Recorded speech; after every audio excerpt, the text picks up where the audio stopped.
Iran sits on some of the largest oil and natural gas reserves on Earth, yet tonight, millions of Iranians are sitting in the dark, factories are shutting down, homes are freezing, internet networks are flickering on and off, and the government, the same government that boasts of energy independence, is now telling its own people to ration electricity, gas, and water.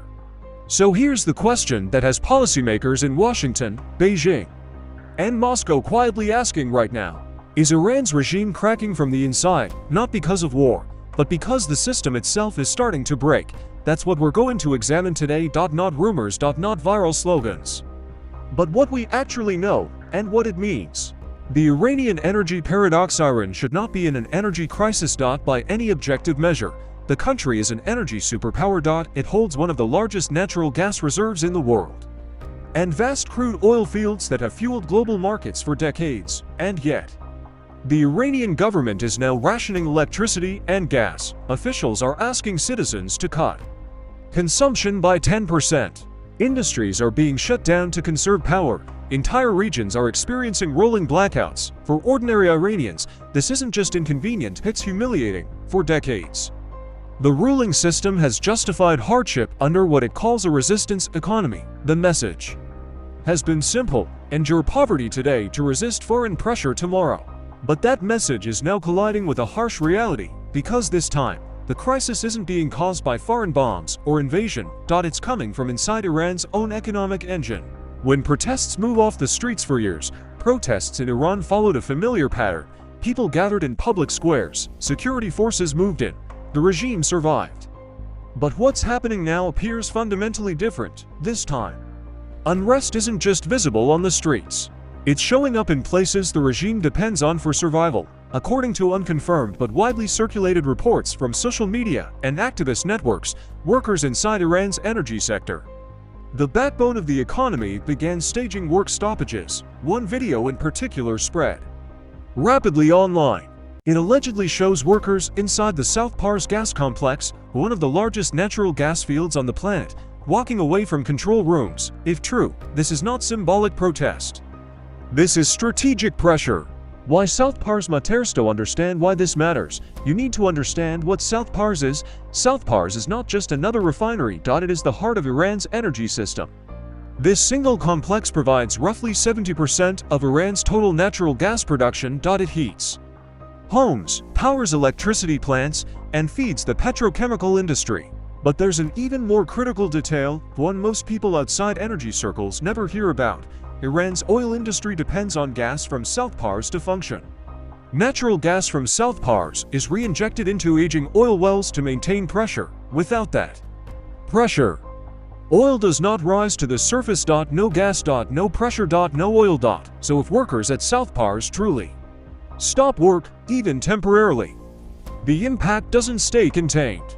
It cascades. Gas production drops, electricity falters, oil output declines. This isn't just an energy disruption. It's a chain reaction.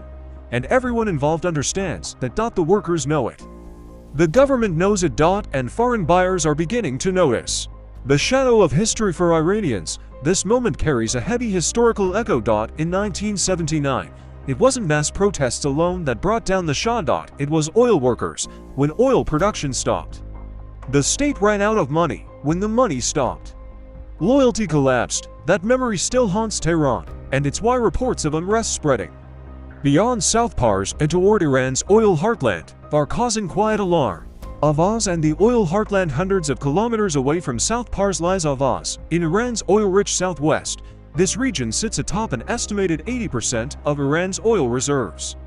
If South Pars is the lungs of Iran's energy system, Ahvaz is the bloodstream, according to claims circulating online. Workers in this region may have joined broader protest calls, staging disruptions tied to energy production. These claims are difficult to independently verify, but the regime's response to increased security deployments around energy facilities suggests real concern. Ahvaz has always been treated as a strategic red line. When unrest touches this region, it threatens something far more dangerous than public order. It threatens revenue. Why this is different from past protests? Iranian system can survive street protests. It has proven that repeatedly.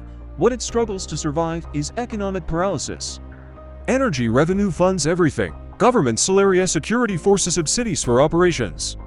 Regional alias when energy production slows. The pressure doesn't hit one institution, it hits all of them at once. That's why these developments matter even if some reports turn out to be exaggerated, because the structure itself is fragile. Years of sanctions, decades of underinvestment, aging infrastructure. And now, growing public anger. This is not a system with much margin left.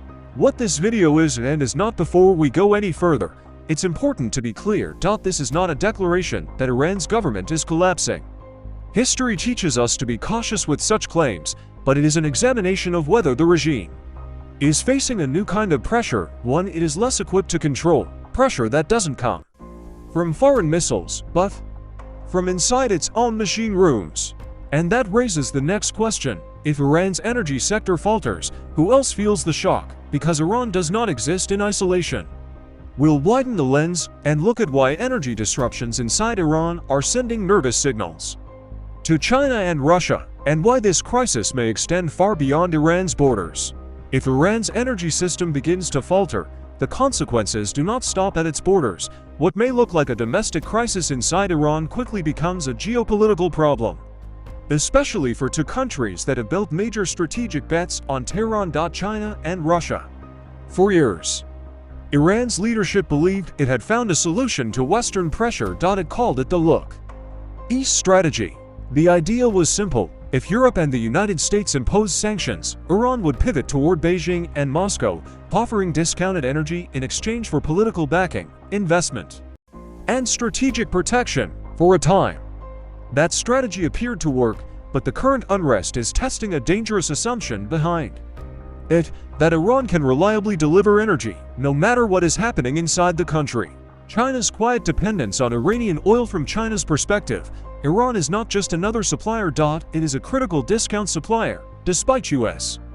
sanctions, Iran continues to export large volumes of crude oil, largely to China, using what are often referred to as ghost fleets, ship-to-ship transfers, and opaque shipping arrangements.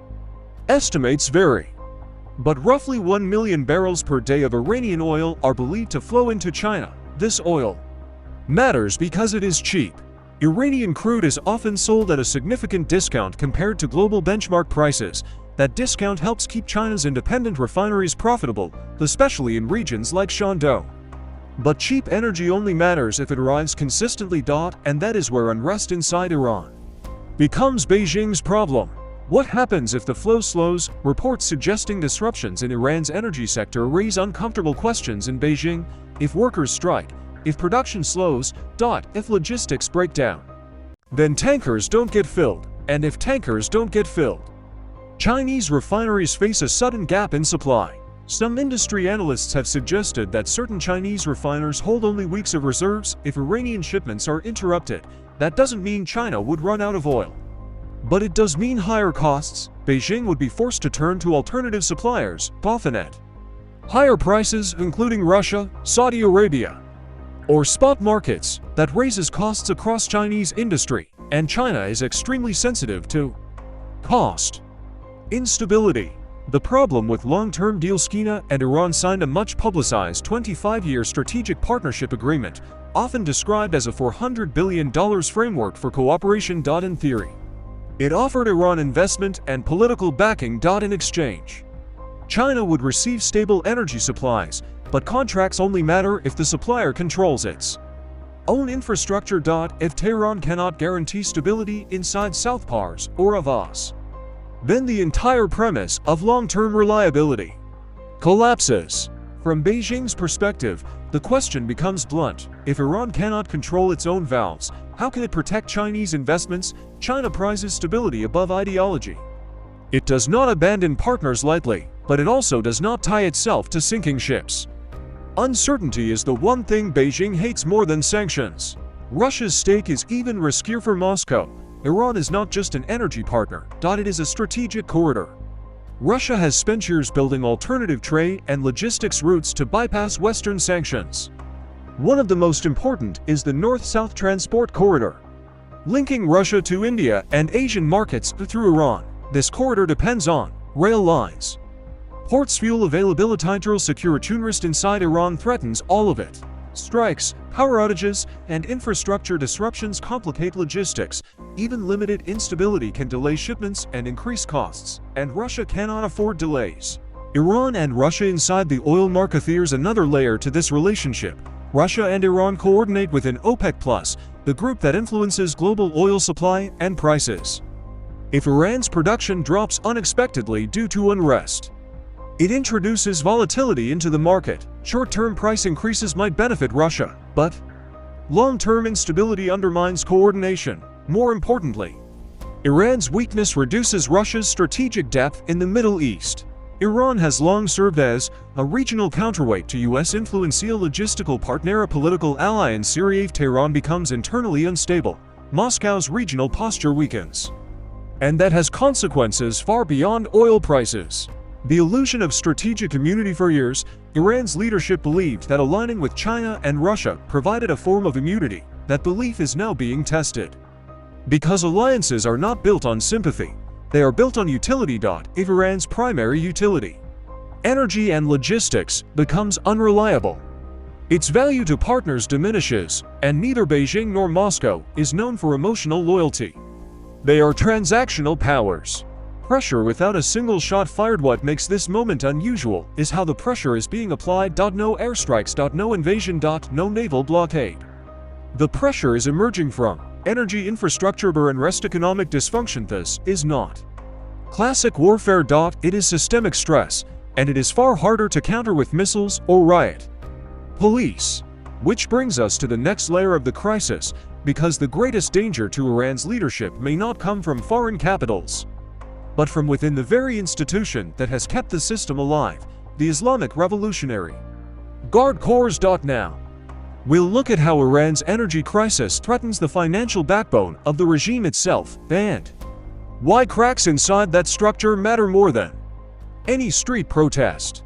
Up to this point, we've talked about energy, workers, and foreign powers, but none of that explains whether Iran's system can actually survive what it's facing. To answer that, we need to look at the real center of gravity inside Iran. Not the presidency. Not parliament. Not even the streets. The answer lies inside a powerful, opaque institution that quietly controls much of the country's wealth and force, the Islamic Revolutionary Guard Corps, or IRGC. Iran is not a normal state economy. Iran does not function like a typical nation-state economy. On paper, it looks centralized. In reality, it operates more like a vast holding company, and the IRGC is its chief executive. Over decades, the Revolutionary Guard has embedded itself into oil and gas, petrochemical, telecommunications, and finance. Estimates vary, but analysts believe the IRGC directly or indirectly controls a majority share of Iran's strategic industries. Energy revenue is not just national income. It is the financial bloodstream of the Guard. That's what makes unrest in the energy sector so dangerous, not politically, but structurally. When energy stops, loyalty weakens. Authoritarian systems do not collapse when people protest. They collapse when elite loyalty breaks, and elite loyalty is purchased, not assumed. The IRGC funds Solaris patronage networks, intelligence operations, domestic repression, regional proxy forces. All of it depends on cash flow, and cash flow depends on oil and gas. If energy production slows or stops, budgets tighten, payments delay, privileges shrink, and when that happens, discipline erodes. History is unforgiving on this point. Soldiers who are not paid do not remain loyal indefinitely. Early signs of financial stress according to open-source assessments and unconfirmed field reports. Lower-ranking personnel within Iran's security apparatus have already experienced delays and disruptions. Again, these claims are difficult to independently verify, but even the perception of financial instability inside the IRGC is corrosive because it introduces doubt about leadership, competence. Doubt about the future. Doubt about whether sacrifice will still be rewarded. Authoritarian systems depend on certainty. Uncertainty is poison. The proxy network problem. Iran's influence does not stop at its borders. For decades, Tehran has used oil revenue to support a network of regional allies and armed groups.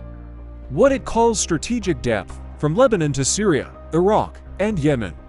These groups depend on funding upon Strange's revenue makes this possible, but when oil income shrinks, priorities shift.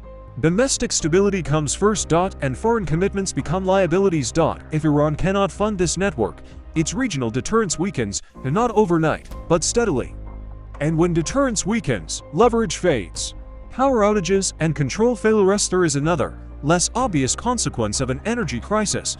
Modern authoritarian control depends on infrastructure, electricity powers, surveillance systems, communication networks. Command control structuration power becomes unreliable.